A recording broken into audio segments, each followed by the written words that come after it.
Welcome back to the Bean Shed, folks. We've got a bit of a predicament here on the homestead today. As you can see behind me, our main wood stack for indoor use is officially empty. What was on there previously was wood that was left over from last year. It was super dry, been drying out for well over a year here. We've gone through that now, so it's time to restack the stack with wood that was cut this summer. What I want to do is make sure that we use the most dry wood first, and then let the wetter wood kind of dry out for the next couple of weeks as well as we sort of move through the winter. So what we'll do today is find a moisture meter, go ahead and take the measurements of the moisture and find out which wood is the driest to bring inside first. So this is the moisture meter that I use here. This is just an Amazon buy a few years ago, but it seems to do the trick here. Model MT270, looks like, and the brand here is Tavool. Nice simple design. You know, you got a little screen on there, modes and stuff. I'll go into that a bit later. Underneath here is where the actual prongs are, of course, and this is what goes into the wood to determine the moisture. And one thing that I like about this model a lot here as well, and probably other similar models, is that it gives you a good set of instructions how to use, you know, common questions and answers, but then more importantly than anything, it gives you calibrations for all these different wood types. I mean, there's just an insane number of types of wood here. These are all different types here, and you know, generally what we're going to have around us at least is red and white oak and maybe some poplar, so that's included in here as well. And you know, it's a really good way to kind of make sure that you're getting an accurate reading. So we'll take this outside now and get started. Now we've got plenty of wood, of course. You know, this should last us really the whole winter. I've had pretty good luck covering the tops with tarps. Lets the wind, you know, come through, lets the sunlight hit it, obviously, to dry it out faster. If it is pouring rain, you know, it gets wet on the top. It might get a little bit wet on the edges, but it's really going to keep allowing that wind to go through and not covered up too much to contain all the moisture. So first and foremost, I'd recommend, you know, covering your wood like this if you can. You don't need to really cover the whole thing unless, you know, for a fact it's going to be raining or snowing real bad or something like that. So we'll go ahead and test each one out and see which one's the driest. Now to get started here, we'll go ahead and just turn the unit on. And as you can see here, we are currently on mode A, and the instructions tell us that that's proper for both red and white oak and poplar as well. So this one mode is going to allow us to kind of check all of our wood here that we've got. And it's really easy. All you do is go up and stick these prongs into the wood, and it gives you the moisture. All right, we'll go ahead and start checking with this stack here. This was cut back in, I believe, late August or September.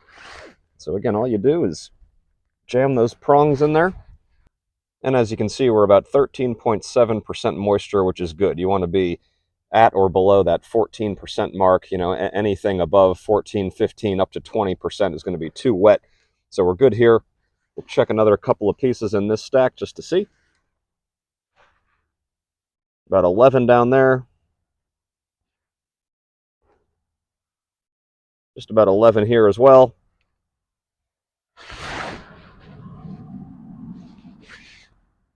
And 11.4 down here finally. So all of this wood, I'm convinced, is going to be nice and dry for stacking. Well, let's go check the other stacks.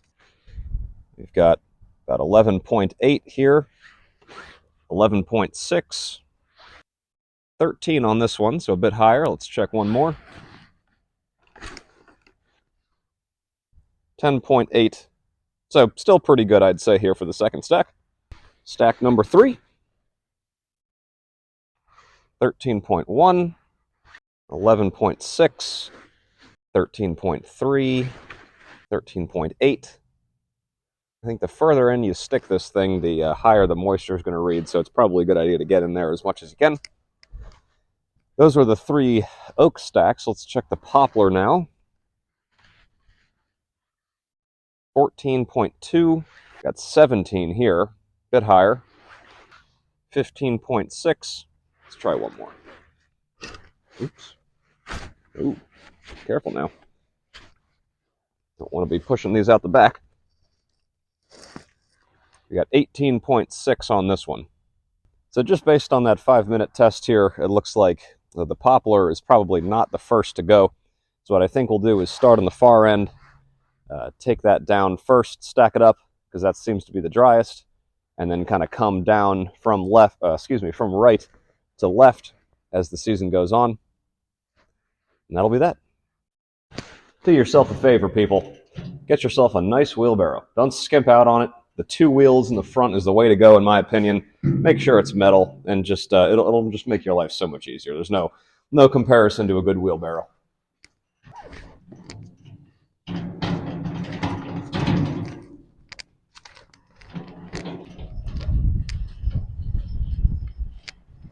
And I'll tell you what. Every year, the first time I go ahead and take the wood off of the main stack here is it's a crying shame. Put a lot of time into stacking this thing up properly and making it look nice, and I guess that's part of the deal, though, isn't it? Start unloading. Not really any rhyme or reason to this, but again, that wheelbarrow, man. Really nice to have a good quality wheelbarrow.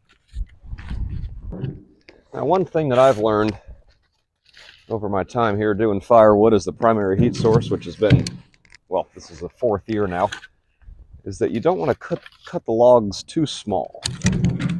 What happens if you get really small logs in the fireplace is that it doesn't really make proper embers. You know, some of them are going to end up being quite small, like this one, just kind of leftover splits and stuff like that. But these are good for getting the fire started.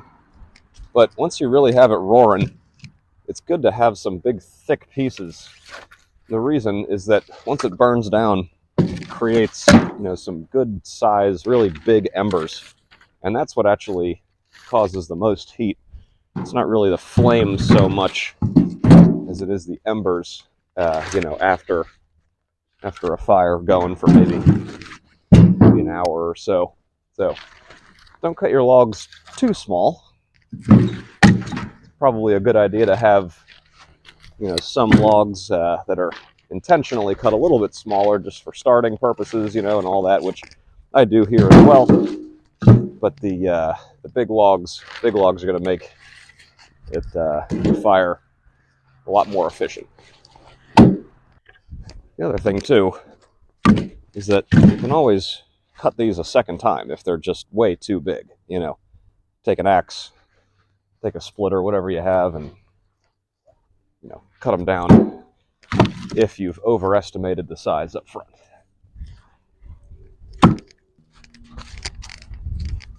Now, the golden rule of stacking, that I've learned from experience, is to make sure that your base layer is as sturdy as it can be.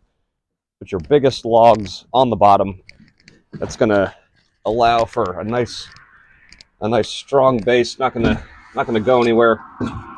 If you've got sides like this here on a standard base, it's not really going to maybe make that much of a difference, but it's a good principle to stick to here, is to get that first stack really, the first row, I should say, really thick on the bottom, and just make sure it's sturdy.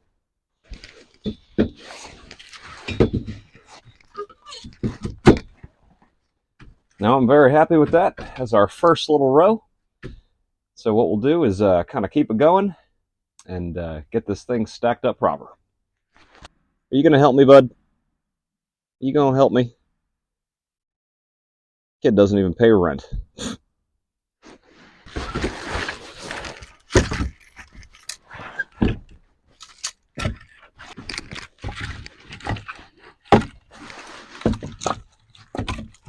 Now this is a prime time to be conscious of the idea here of, taking your time and doing a job properly here. You'd be amazed how much more wood you can stack up on a rack if you just take a second to stack it right.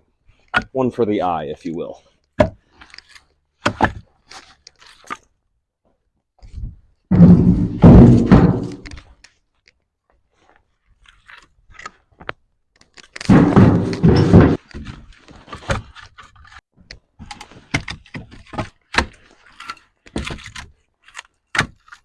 I believe it's Henry Ford who said, stack your own firewood, and it'll warm you twice. And that rings true every time I do this. I'm probably going to end up shedding a layer here soon. Whoa, hey now. Whoa, we got ourselves a mouse. Out of there. Built a little nest in here, it seems. Everybody loves firewood. Hopefully he doesn't end up in the house. Whoa, another one. Oh my gosh, we got 2 mice. Gee whiz. Come on now. Not going to hurt you, but this is my wood pile. Go on, get. Startled me. Gee whiz. He's still in there. Come on out, little guy. I ain't going to hurt you. Woo! There he goes. I do love all of God's creatures, but seeing a mouse when you're not expecting one is throws you off your game a little bit, I will say.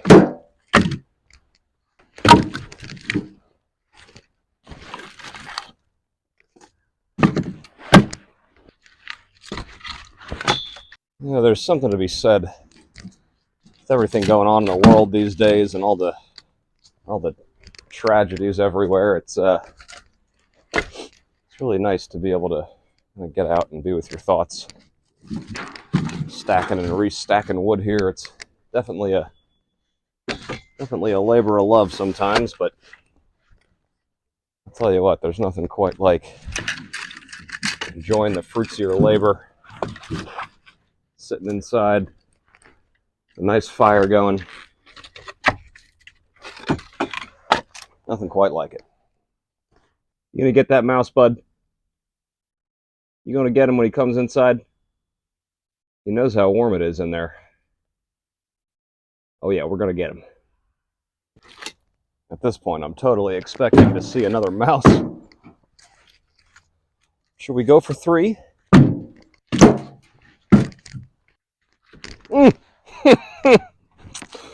There was another one. Maybe it was the same one, I don't know, but again. He's right there again. Get the hell out of my wood pile, you freak. Let's see if we can get him running out of here. Rat bastard. There he is. Get out of there. Son of a...